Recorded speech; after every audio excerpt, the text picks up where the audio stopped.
you couldn't tell me nothing. I was a preschool teacher by day and I worked at a nightclub by night. So, I was fucking Batman of. My name's Jeremy Coleman, and this is The Next Hour. Today's guest talks about addiction, recovery, and saving lives. She is now 5 years clean on IV use for meth and fentanyl. Everyone, welcome Lex.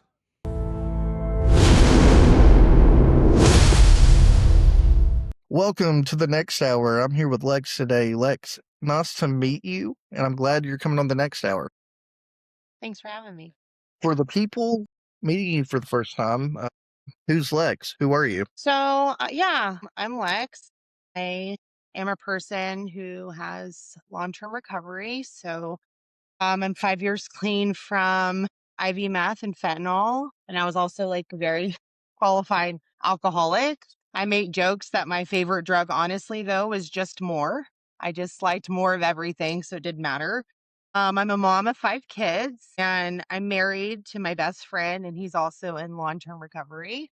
I work in the field, so that's exciting. I'm a certified recovery peer specialist. And I'm also nationally certified. So I've actually done something with my lived experience and turned it into a career. So yeah. That is awesome. That is awesome. So you said you started, I guess, what, using around 17? So no, I first tried weed and alcohol when I was like 12. Oh, wow. Yeah. Yeah. I always kind of knew it was in my cards. Obviously, I'd grown up around it. So, yeah, the first time I did anything was 12 years old. And I knew I was like definitely different because I did it with my friend. And I remember like we snuck into her parents' liquor cabinet. We like stole shit from them. And then she had a couple of drinks and like she was done. And like I was ready. The night had just begun, for me. The night had just begun. Same thing, same girl I smoked weed with for the first time. And like, she like wanted to play like Mario Kart and eat cereal. And like I did that shit too. But like in the back of my head, I was already like prepared to get more. So, from a very young age, I just, again, more. That's what I wanted, more of it. If someone, let me ask you this, if someone told 17-year-old Lex where you'd be today, what would you have said? Okay, so little backstory. 17-year-old Lex was 17 and pregnant, fresh out of rehab for the first time. Completely just like in my brain, I thought I was like going to be 100% qualified to be a parent. Like I I had decided, and I really was, like for a while I really did hold my shit together. But if I told 17-year-old Lex that I'd be here now, I would probably like, I don't know that I ever thought I'd live past 30. So Really? it's ironic that, I got sober 5 days before turning 30 because I really didn't see it in the cards for me. That's great. Well, congratulations on being sober too. So, what's one thing people assume about you that isn't true? If you would have. Like I think that people, and I think this goes for like women in general, but like I think people can sometimes think that I'm aggressive. But I like to think that I'm just assertive and honest. I'm never so honest that I'll hurt your feelings. I never use that as a way to like get somebody. I'm not like a blunt person that's going to hurt your feelings, but I am going to say what I feel or what I think something is. And I think people think, that's aggression a lot, but it's not. It's like people just aren't used to women saying, like, no, fuck that. I don't like that. Right. I won't accept that. That makes me uncomfortable, things like that. Right, right. So, what was like? How old were you the first time you started using meth? Okay. So, meth actually came later in life for me. Oh, did it? I did grow up in a household where it was pretty glorified, just drug use in general. Weird fun fact about me that we could dive into later, but like I didn't go to public school until sixth grade. And so I didn't really have a lot of like friends or anyone to look up to. So, like, the stories that, like, my parents would tell, or my dad was a longtime user, he'd tell these amazing stories about getting high. And sure, did he tell the bad ones too? But like for me, man, that was like gold. And so I actually didn't even use it though till way later in life. So I'd say I think the first time I used it, I was 20, 23, and I think I used it by accident. Like I remember being like, well, whoa, like that ain't fucking cocaine. like I'm like texting like someone that I knew and I'm like, I think I just did meth, but like, and then I had another experience with it, with this fucking like guy in a sweeper truck, and that was almost traumatizing, and he, like, had this, like, machine, I don't even know, but, like, I know that he had a dachshund in the car, and he was hitting the bubble, and the dachshund was beside us, and it was wild, and I remember I thought he was gonna, like, hurt me because he got a little crazy, and I, like, jumped out, like, we barely got to a stop, and I, like, took off, right? I'm, like, running through. Yeah. Honestly, I was probably way more sketched out than I should have been because I had just done fucking meth. But at the time, I was like, red flags. And he was a creep. Like, what are you doing this in the middle of the night, you fucking weirdo? But I remember I got home to where I lived and I looked down and my roommate was like, you have a cactus in your foot. And I'm Wow. like, what? And it was like a fucking ball off a cactus. And That's there it cra was in my foot. I'm like, I was honest. I like told him, I'm like, bro, I just did meth for the first time. He's like, well, that explains the fucking cactus. But that's crazy. after that, I think I went like another probably year without doing it. And then I fully like got hooked on it. But Adderall was my one true love. That's where Oh, I wow. started. Yeah. Growing up as a child, like, how was your childhood growing up? Like, what's your earliest childhood memory like? Turn back around to like just addiction being a part of the family. One of my earliest memories is actually like walking in on my dad and he was using. And for years, I actually thought it was a nightmare. I wasn't sure. And then my mom, she confirmed it. So that's like, I think I was like 2 or 3, and I walked in on that. And so, like, that really, I mean, I carried it with me for years. Like, I didn't even know that it wasn't a nightmare for, and who knows, it could have happened more. But when my mom confirmed it, I was like, holy shit, I seen that, which isn't some crazy thing. Lots of people have seen their parents use, but that the difference I think in my childhood compared to a lot of other people's is that I was like just with my parents and my sister. Mhm. I think other kids, when they're going through that kind of stuff, they have the opportunity to go to school sometimes if they're lucky, unfortunately, in our system. But if they are, lucky enough that someone notices there's DCF and there's stuff like that. But like I was like locked away from the world. I grew up with a lot of fear. I love my parents both equally. To this day, am not in contact with one of them, and that's okay. That's just a part of how life has to be. But yeah, my childhood was a lot of fear, a lot of shame, a lot of running. Just yeah, a lot of fear and a lot of shame and a lot of running, but a lot of fear. I know you when we talked earlier, I know you mentioned religion, toxic Christianity. What did that environment look like when you were a kid? With religion, my heart starts beating fast because like I grew up in this, I mean, I'm like not going to school, there's like abuse happening, there's a lot of bad shit going on. We don't have houses sometimes, we're living in 18-wheelers, we're sleeping in cars, like it's like it's not good circumstances. And all of that's happening at the same time we're being like berated for not saying we love Jesus right, being forced to stand with our hands up in the air, Right. forced to yeah, what's weird is, like, they didn't belong to a church, like, in all fairness, like, and I'll always say this, I 'cause mean, I you do love my dad. I think, like, in his own really broken way of thinking, like, I think he thought he was doing it, like, for his love of God and stuff like that, but I think that is, like, such a fine line to walk because there's so much, like, abuse that can come along with religion, and then you sprinkle in like, poverty and mental health. And then you add in religion and it just became really, really ugly. I mean, me and my sister went through absolute hell when it came to religion. Now, was there ever a moment, like, even before school, you went to school, was there ever a moment when you stopped and thought as a kid, like, my childhood is different than most kids?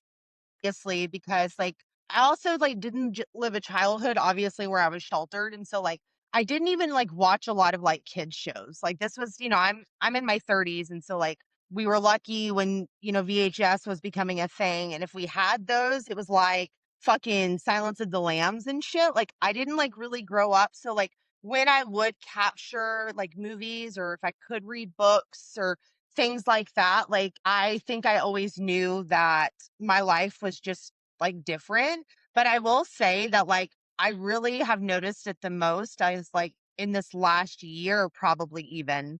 that I'm just like, what the fuck was going on in my what was going on in my childhood? Because I literally didn't even have anyone to compare myself to. Like I was so lost and broken going into like middle school.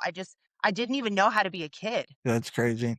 And That's I'm like a giant, I'm 5'10", 5'11", and I'm going into sixth grade and I'm like poor and I'm taller than everybody else. And it was like a weird experience. Immediately I was like, I like drugs. in 6th grade's hard, especially for any kid, that's when the whole popularity stuff starts, the cliques, and, yeah, that has to be really rough. Did you feel safe as a kid, like, as a child, like, with your family at your home? Like, did you feel safe? No, never. I really, just up until recently as an adult started to feel safe. But as a kid, there was like never a level of safety. And even when I was with the people who I felt the safest with, there was always still like a lot of stress and fear surrounding what happens next. We were always moving. Again, my dad could be really volatile, and yeah, no, safety like wasn't a thing. And if I did feel some way of safety, it was like dysfunctional because like, in order to be safe, I had to like perform or praise God right, or, I wasn't allowed to like ask why as a kid, or any of that. If they said, the sky is blue, it was the fucking sky is blue, Right. and that's it. So no, safety like wasn't a thing for me, and I didn't feel it for a really long time. Right. So, like, I know you said you started school in the 6th grade. So, like, looking back, do you think education could have, like, changed your path if you would have started school earlier, like kindergarten through, like, so you do? Would have been a savior in a lot of ways. I think that me and my sister would have been like maybe rescued and scooped out of that. I don't know what the future could have looked like because I've worked in the system. I know what life looks like for, kids there too. So it's not like anybody gets it better than the other. But I think had I been in school, there would have been like more of a level of safety. Like I had the type of childhood that was like, they would be gone all day or really late at night or whatever, and I would sit there and, this is before cell phones or computers, all Oh, that yeah. shit. They would be gone and like I would actually be so terrified and afraid. Like I would not have gone outside. They could have left me for 6 days. I wouldn't have walked out that door until the police kicked it in. I was that like afraid. Wow. Yeah. It was just, yeah, it was always just a really fearful situation. I don't know what the question was that took me there, but yeah. So, you said you started using around 12. When did addiction of anything that you were using, especially at 12, when did it actually start to, like, take over? It was just in the beginning.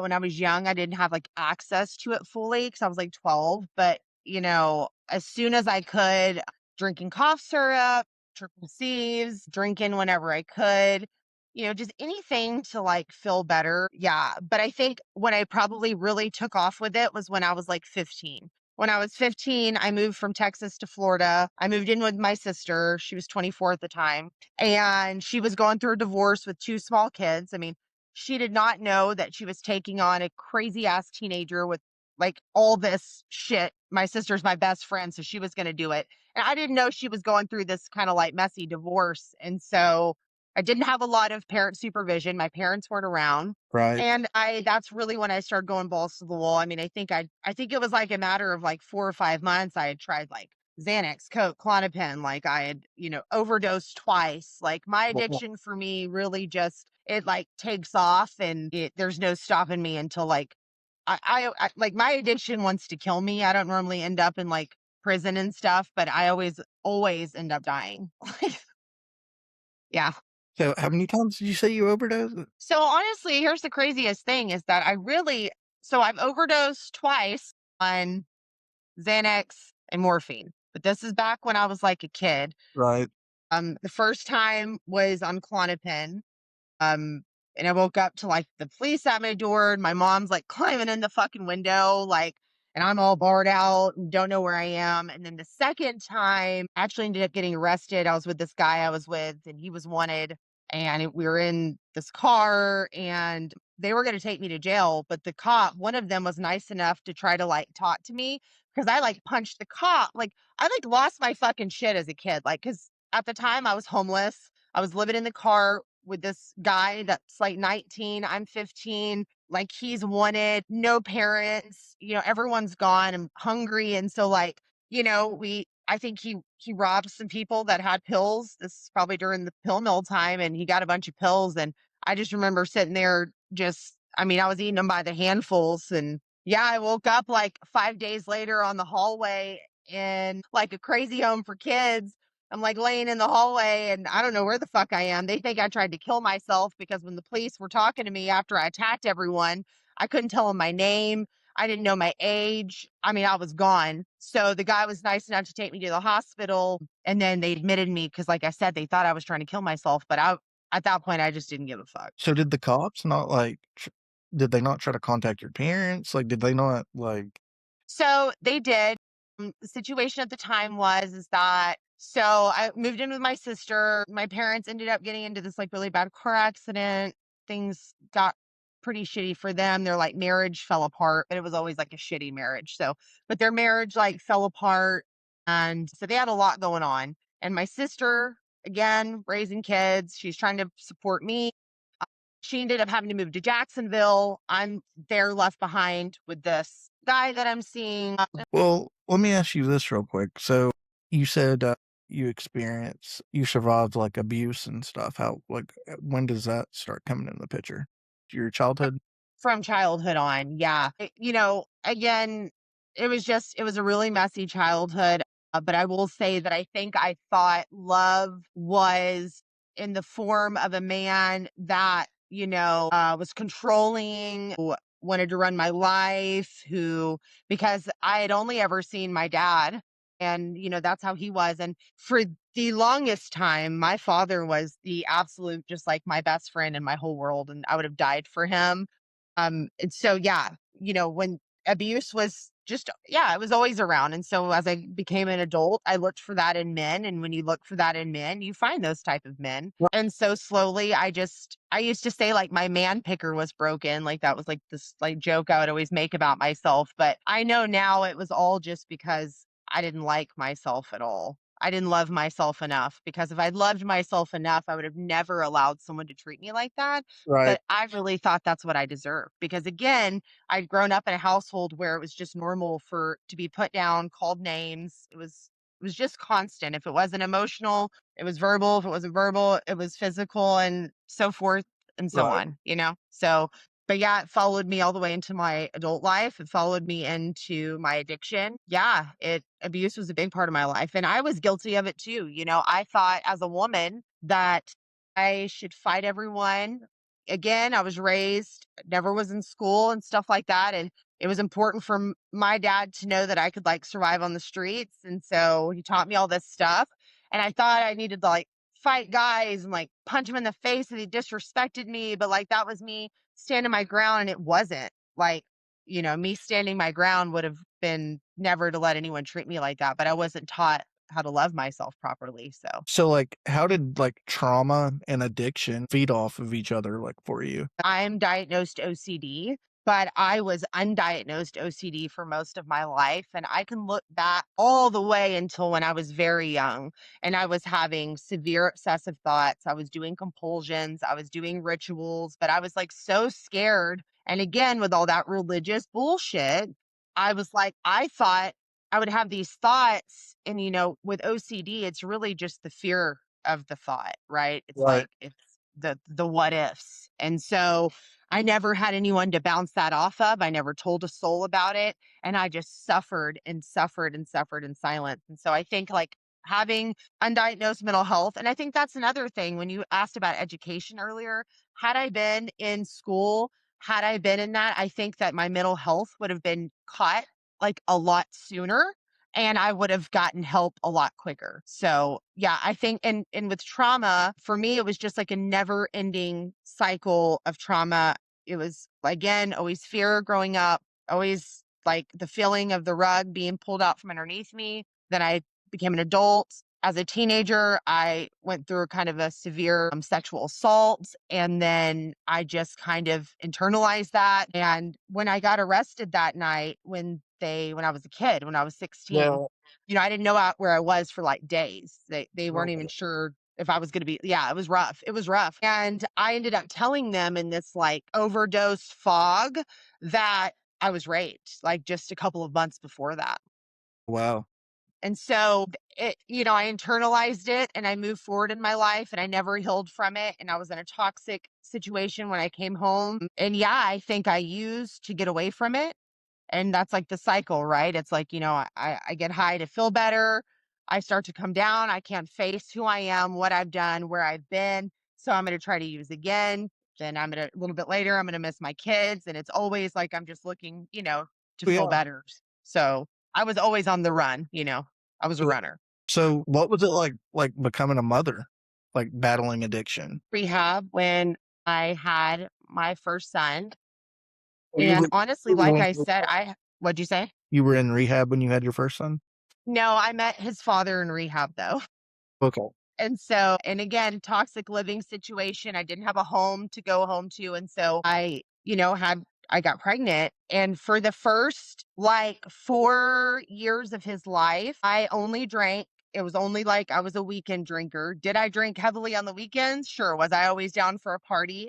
Absolutely. But it wasn't like to the level that I was. So when I became a mom and I found out I was pregnant, I was like, I quit smoking cigarettes. I didn't drink caffeine. I mean, I was like a spot on good mom. Like I just given it all to him. And so I thought that love could be enough.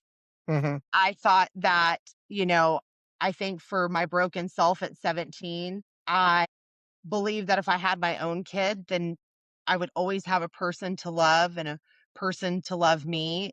And I promised myself I'd never be like my parents. And I thought love could be enough, but I didn't know. I just didn't know the monster that lived in me. It was a toxic childhood, early on drug addiction, trauma, sexual assault, rehab, boom, pregnant. Then we moved. And then life started for me. But becoming a mother, becoming my kid's mom was by far the best thing, that I've Yeah. ever done in my entire life. I mean, I'll say it till this day. I believe that Riot, saved me. That's my son's name. His name's Riot. I believe that he saved me because in that time, I truly believed that I needed that. And he was that. And he was perfect. Right, right. Was there ever a moment, talking about kids and stuff, was there ever a moment, I guess, like, you realized your children, like, deserved a different version of you? Well, and that's like the shittiest part of being like an addict, but also being like a mother or a father, it doesn't matter, but I knew very early on. I knew that I was not what I wanted to be by the time, I had already had 2 kids.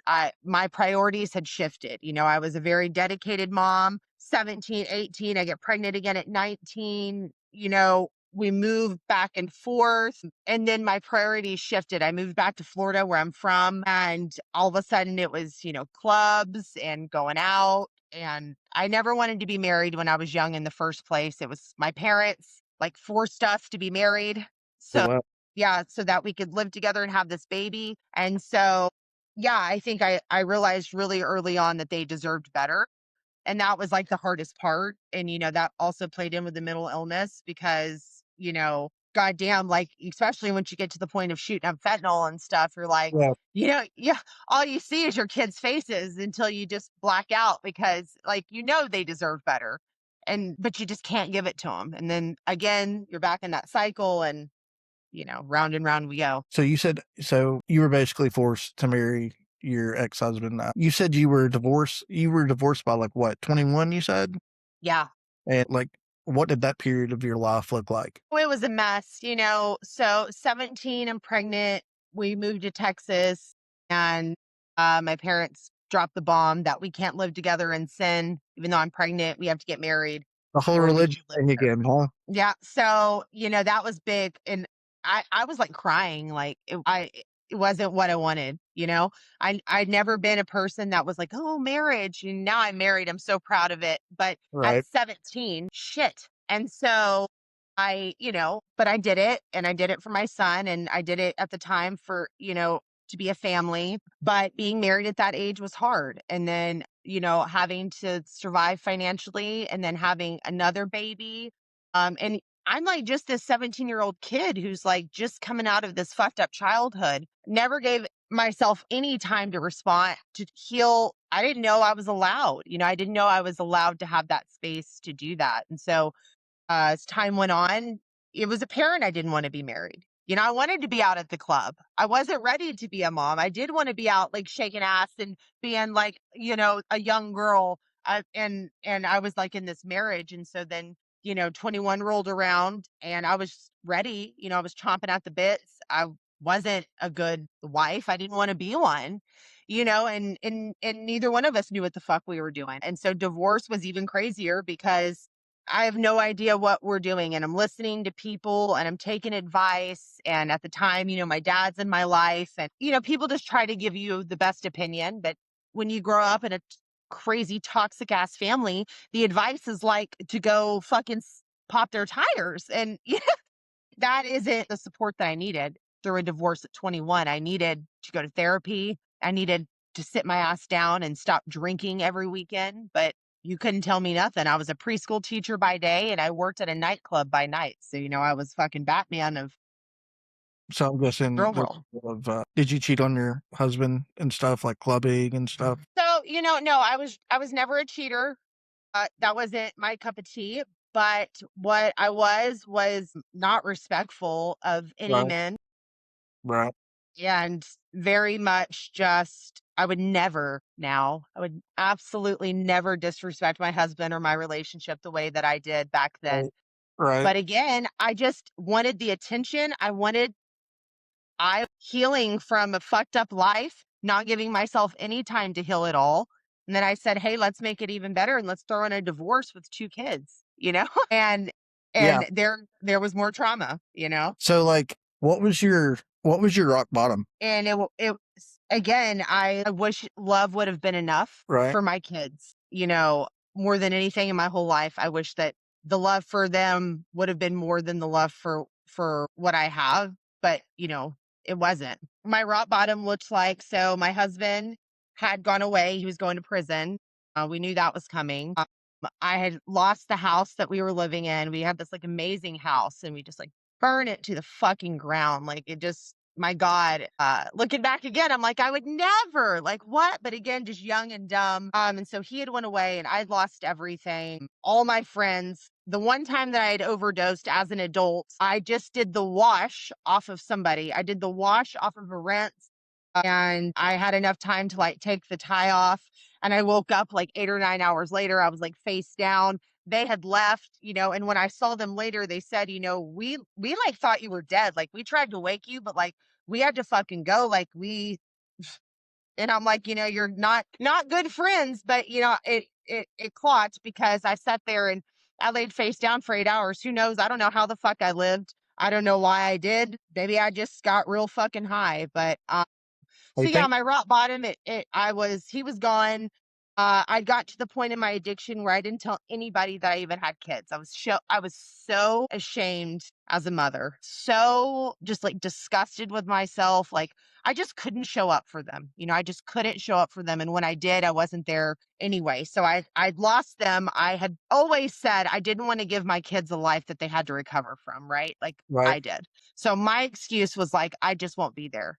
That's better than them seeing me like this. My face was covered in sores. I have that picture on yeah, my profile. I yeah, I looked like a fucking monster. It's not even who I was. And so at this point, I had already been sexually assaulted twice, once when I was 16 and then again when I was 26. And I was staying at this dirty ass trailer. Everyone's, slamming dope. And this guy came around and with my husband now, I was like ridiculously loyal. And so like everyone knew, that I was with him. They all knew Robert, which is my husband. right, But this guy he was like, I could tell immediately. I just sensed that he wasn't a good person, but I kind of just like ignored it. And then the day that I got sober, ironically enough, me and this kid got into this huge argument over for God because me and my religious trauma, but like he was trying to fucking tell me about Jesus while I'm like banging a shot of fentanyl, and it was just like pissing me off. And people do that, and everyone's entitled to their opinion. But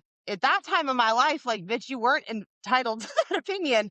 And so I ended up running out of there, and I didn't have a car or gas money or anything, of course. And so I ended up running out of there, and that guy just happened to be there. And my cat's coming over here. He might make an appearance. That guy just happened to be there, and I asked for a ride. I needed to go get clean needles. And I said to him, because I knew he was a piece of shit, right? And so Right. I said to him, hey, if I need a ride, it's like a 15-minute ride. Can you give me a ride? I'll give you gas money. Like, I'm making it clear to you, there's no exchanges here.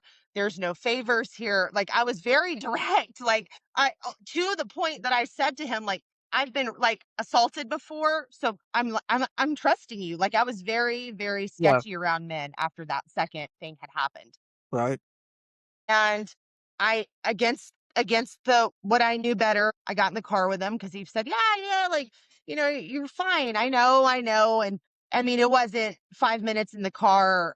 Now he's, grabbing me and getting handsy, and he's grabbing my legs, and men are sometimes animals out there and Right. scary. And so, I was trying to kind of deflect the situation. No, man, you remember I got an old man. No, man, you remember I told you this? Like, wouldn't stop, wouldn't let me out of the car, wouldn't stop at the stop signs, was running through the lights. So now I'm like, I just knew, like, I knew for a fact that if it happened to me again, like, I wouldn't survive it. If I got like, if I really put myself like in this position to have this happen to me again, like, I knew better, and I did it anyway. And my phone's on 1%, and, I've got a bag full of nothing, no money, and Right. flip flops on or something, and we pull up to this trailer, and I mean, we pulled up, he put it in park. As soon as he put it in park, I moved like fucking faster I ever moved. I fucking levitated out of that car, and I ran so fast, my flip flops, whop, whop, whop. I would not look behind me. I could hear him. I could hear him yelling. I couldn't tell if he was running. I took off. I called my sister, my other sister. I'm like 1%. I'm like something's about to happen to me. This is where I am. Just so you know, my phone's about to die. But you know what? I ran and ran and ran, and he never came. Right. And so I walked all the way down to this gas station, and there he was. He found me. He was in the car. He found me sitting outside, and he wouldn't stop, and he wouldn't leave me alone. He was affiliated with some dumb shit, and I was like, not going to call the police this time, because that's wasn't what I was going to do. And so, the people at the Circle K, they let me hide in their beer cooler. Wow. And they're like, "Are you sure you don't want us to make him leave? Like, he's out there, he was circling." So I said, "No." And I said, "I'll call someone. Just like, give me a second." Well, I called the people who I was using with, and they're all fucking twacked out of their minds. And Right. it takes the guy like 2 hours or like an hour and a half, or, maybe it was only an hour, but it was fucking forever to come get me from this 15-minute ride, right? And like when he gets there, I'm like, "Where have you been?" Like, "I've been hiding in this cooler, this fucking maniac." And he's like, "I'm sorry, like, I thought the helicopters were like coming after me." And like, that moment for me, the almost like assault, because I knew for a fact where that was going. I knew Right. exactly the type of man he was. That was not the first time I experienced something like that. But the fact that like I was in an absolute dire emergency, and you guys fucking haven't slept in so long that you thought the helicopter was after you. And so like we're driving home, and then that guy, I'm hysterical. I thought he was my friend. I'm like hysterically crying. I'm like, this almost happened again. He makes a move. And I'm just like in these moments, and I'm sitting here and I'm thinking about like I have like my husband, and I have these kids, and like I'm going to end up dead in a ditch somewhere because I'm gonna like put myself in the Yeah. situation where like I don't get away, Right. because there's no safety out there for you, especially not as a woman. And so that night, I went back and I pretended like I was going to the store to get like a sandwich or something. And I was like gathering all my little stolen goods, that I'd collected in my little bag.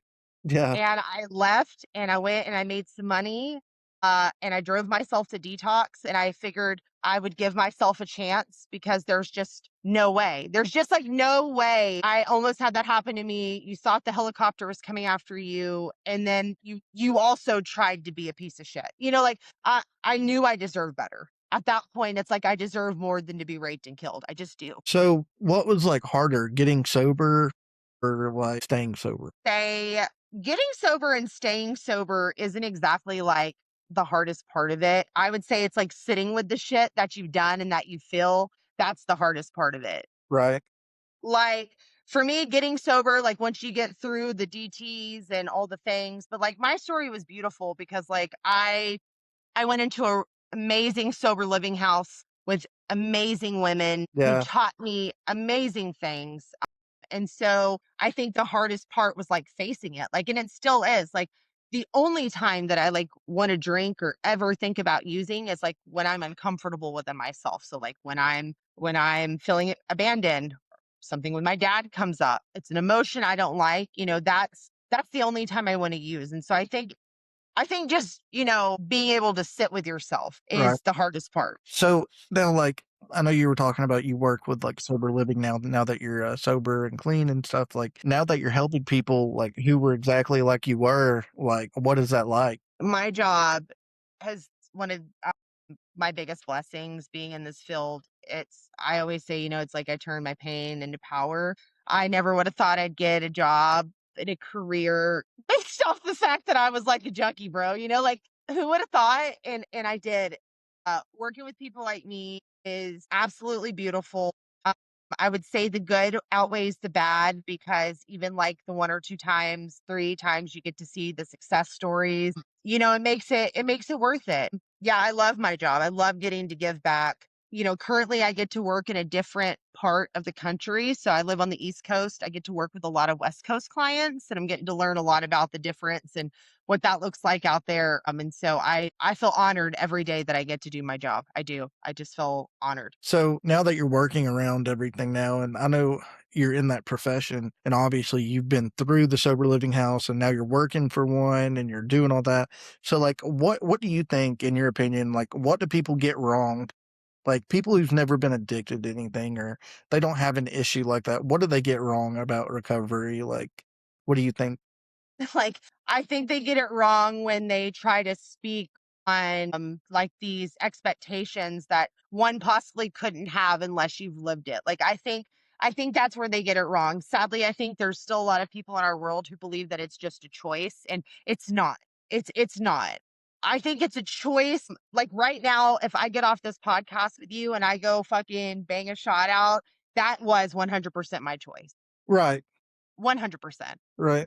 But once I'm in it, if you talk to me, let's say I do that tonight, you talk to me in a week, Mhm. it's long gone. There's no more choice left. If I had a choice, I wouldn't have been doing all the shit that I was doing. If I had a choice, I'd have been home with my kids. So, like, since you've been, like, working in your profession now, like, have you, like, helped a young woman, like, maybe that was literally exactly like yourself?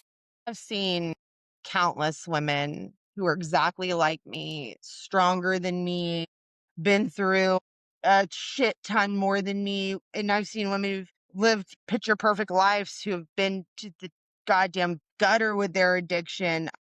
Working with women has been like, I'm like a millennial, and I think that millennial women were raised to like hate each other. Like that was like our culture.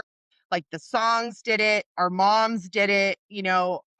And so I think that we were raised to just dislike each other. But as I've gotten sober and I've gotten older, I've learned to like love and appreciate women. And so getting to work with them, yeah, man, I've seen people change their whole lives. I've sobbed with people when they got their kids back. I've watched people be baptized. I've got to go and speak on people's behalfs and drug court. I've got to watch people give their lives to God. Although I'm not religious, I love it for people. I get to see, I've gotten to see beautiful things. I've made lifelong friends with people who were literally just like me. So, like, I know you said you don't identify as a Christian today. How has your spirituality changed? Always knew I was like a witchy girl when I was young. I like in a house full of God and Jesus and all of that happening. I didn't like it. Like I thought it was weird. I was raised in the 90s around people who were saying that it wasn't okay to be like gay and it wasn't okay to do all these things. And I like girls and I was completely different than that. And so I kind of always knew that I was going to be a little different. But as I grew older, I started to have kids. I like tried to force myself to like fit this mold, and I was miserable and I was scared, and religion made me so scared. I hated it. My God, I hated it. And I would just force myself to do it anyway. And so over time, I went through like a very dark phase where I kind of was a little bit of a Satanist. I went through a phase where, I tried really hard to make a relationship with God. But for me, my God is my universe. I love a lot of like the Wiccan principles and things like that. I love that it's a lot of nature and a lot of just, I believe in magic. I believe in all the things. I'm not an atheist. If Jesus came down like right now, I'd be like, bro, like I was hoping you were real. It didn't seem like it, but like I was hoping. But now I believe in like a higher self. I think that God is within all of us. And so there's times that, I'm not praying to myself, but I'm thankful to myself. I'm grateful to myself. I'm kind to myself. But yeah, I definitely not a Jesus God person. But like one of my sons is like a born again Christian. Like absolutely loves God. And so That's I awesome. want I love it. I love anyone to have a higher power. Please believe in something bigger than yourself, just anything. So, what's your favorite thing about being sober? The fact that I found how to love myself and like and I say that first, not because I'm like selfish and not because obviously my kids and my husband and all that, but like if I had not started to love myself the way that I do now, I would have continued to see the world in a really skewed way. Yeah. And by loving myself and showing up for myself and honoring myself in those ways, I'm able to be the best mom. I'm able to be the best wife. I'm able to be all those things. So, like, and then just like being present. And it's hard for me because I'm like ADHD. So, like, it is hard for me to stay present sometimes.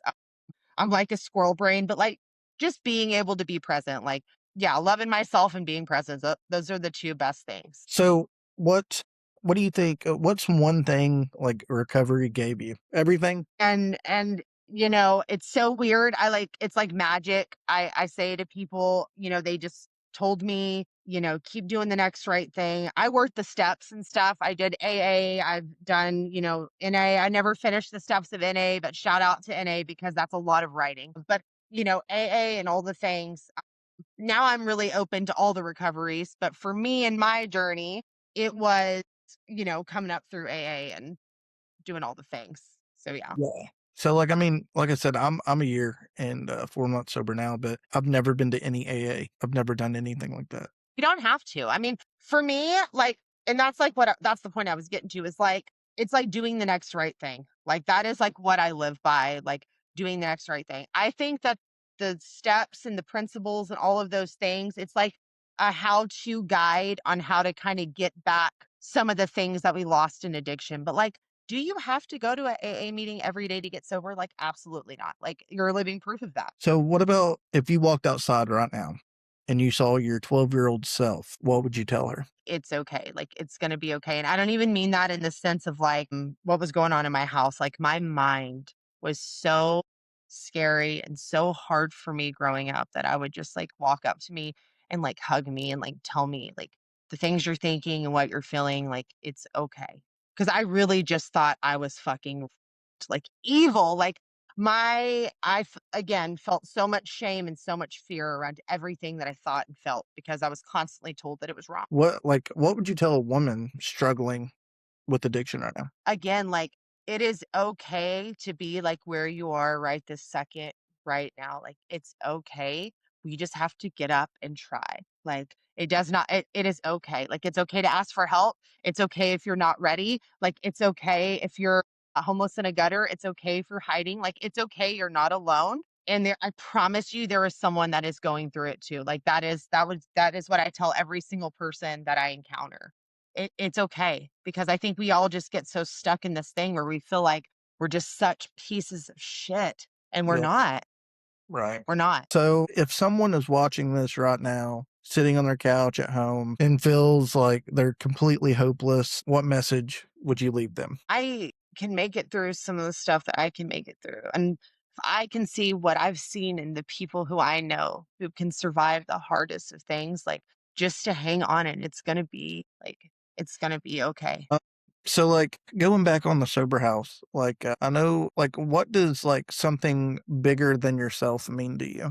If we like rely, and I learned a lot of this from AA and NA and all the things, but if we rely on like just ourselves most of the time, like we get ourselves in some shit, right? And so like I've always believed like you got to believe in something bigger than yourself to like have faith and to have hope, right? And so I tell everybody, and this is what somebody told me when I came into recovery. I was like on Satanist level. And so all the meetings I was really pissed about, they'd make me pray and like, fuck this. Like, I don't want to pray. My sponsor was like, you need to pray in the mornings. I'm like, fuck this. You're being like my dad. I'm not going to Well, pray. And then they were like, okay, then don't pray to God. Like, pray to a ceiling fan. yeah, Like, pray to anything that's not you, Alexa, because you are going to get yourself right back here again, strung out on fentanyl with nothing and no one. right. And so I did. I got up every day, as crazy as it is, and I prayed to a ceiling fan until I learned how to pray to something bigger than my dumbass. Crazy. I got a buddy, he's on fentanyl really bad right now, and, I haven't seen him in about a year, and I've as bad as it sounds, I've looked in obituaries and everything, like, I've called police departments, and he's walking the streets of Florida somewhere right now, and I have no clue where he's at. He was in sober but he goes to a sober house and then he gets out, he goes to a sober house and then he gets out. He has different cell phone numbers all the time. The last time I saw him, he FaceTimed me and he was smoking crack like it was a damn cigarette, like Yeah, I'm sorry. I know that's hard yeah, so I don't know. I don't know where I can find him, honestly. It does suck, but, yeah, he's going through it, he might not even, he could be dead. He could not be here anymore.